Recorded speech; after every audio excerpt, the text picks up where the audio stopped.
Phoenix will guide you home. Okay, kali ni special. Kita ambil quote daripada lagu daripada band yang cukup popular, iaitu Coldplay.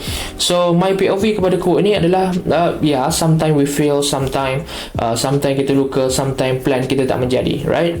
So untuk kita pulih daripada semua luka-luka ni, sebenarnya kita tak perlu benda besar. Kita hanya perlu cahaya yang kecil, dan cahaya itu boleh jadi kata-kata yang simple seperti mana quote-quote ni kan. Dan ia juga boleh jadi lagu, ia juga boleh jadi movie, ataupun maybe boleh jadi satu gambar yang boleh jadi cues untuk kita. Dalam psikologi benda ni dipanggil sebagai cues.